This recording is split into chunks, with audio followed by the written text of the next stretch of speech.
Bonsoir, chers téléspectateurs d'Amani TV. Nous sommes au Noum Hotel, précisément au cinéma, pour regarder le visionnage du film réalisé par Monsieur Prince. Je suis Prince Edja, ambassadeur du tourisme de la Côte d'Ivoire, aussi créateur de contenu et influenceur. Donc je suis dans le tourisme, la culture, l'art et l'histoire africaine.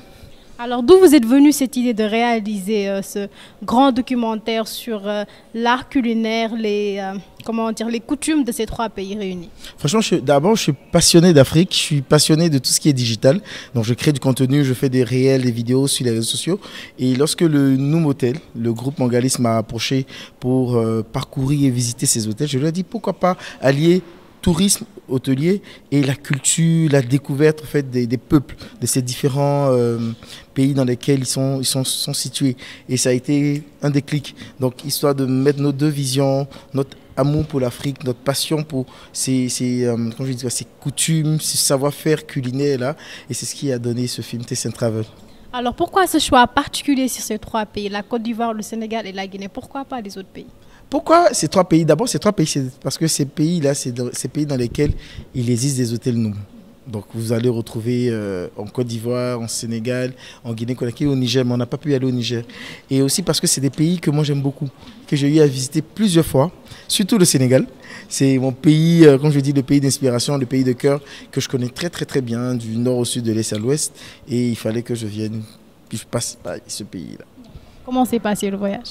Très très bien, les Sénégalais ils sont bienveillants. Pourquoi on dit la terre de la Teranga, le pays de la Teranga, c'est le pays de l'hospitalité. Moi aujourd'hui je ne dis pas que j'ai des amis, des connaissances, j'ai de la famille.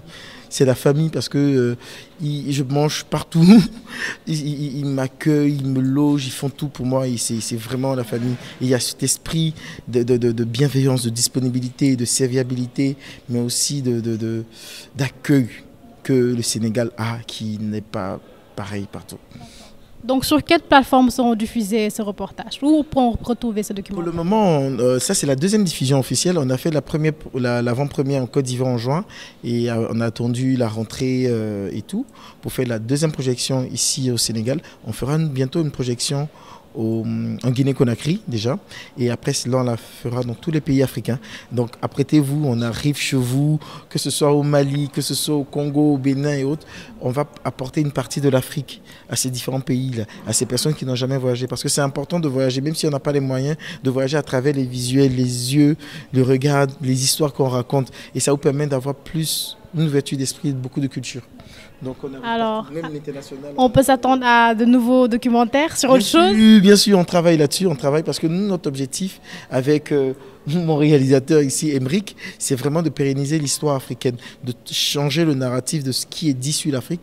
Longtemps, on a diabolisé beaucoup de choses sur l'Afrique, alors que notre culture est riche, elle a besoin d'être bien brandée et mise à disposition du peuple africain et celui de la diaspora qui ont envie de se reconnecter avec l'Afrique. Donc c'est notre objectif. Donc on a énormément, que ce soit des livres, que ce soit des manuels, que ce soit des films documentaires, il y a énormément de choses en stock. Et si vous avez un message à lancer aux Africains, qu'est-ce que c'est? Soyez fiers de l'Afrique parce que au-delà de tous les préjugés, de tous les clichés, nous avons un très très beau continent qui a une très très belle culture qu'il faut préserver pour les générations actuelles et les générations à venir. Alors, chers téléspectateurs, nous sommes avec Monsieur Yapo, qui est le monteur et le réalisateur de ce grand documentaire sur l'art culinaire de ces trois pays qui sont le Sénégal, la Guinée et la Côte d'Ivoire. Bonsoir, monsieur. Bonsoir. Alors, pouvez-vous nous dire comment vous avez vécu cette expérience et quelles sont vos compétences qui vous ont permis de réaliser ce documentaire? Bon, on va dire que c'est grâce à Prince qui m'a soumis l'idée. C'était une très bonne idée, une très belle idée. Mettre en avant l'Afrique, mettre en avant le Sénégal, la Côte d'Ivoire et la Guinée. J'ai tout de suite apprécié le feeling et c'est parti. Ça a été une bonne expérience quand même. Oui, c'était une bonne expérience. Tout le monde a applaudi dans la salle. Ils ont regardé un documentaire de 45 minutes sans le savoir. Et quel message laissez-vous après la visualisation de ce documentaire? Bon, je vais remercier d'abord Franck, Prince Edja, qui fait beaucoup pour l'Afrique, qui fait beaucoup pour le tourisme, qui veut mettre en valeur la culture africaine. Chers téléspectateurs d'Amani TV, nous étions au Noom Hotel pour visionner la projection du grand documentaire nommé Taste and Travel, réalisé par Monsieur Edja, qu'on a eu à interviewer, ainsi que d'autres grands réalisateurs de ce projet. Alors, ce projet parle de l'art culinaire de ces trois pays qui sont le Sénégal, la Guinée et la Côte d'Ivoire. Donc, c'était Amani TV, la télé de l'Afrique.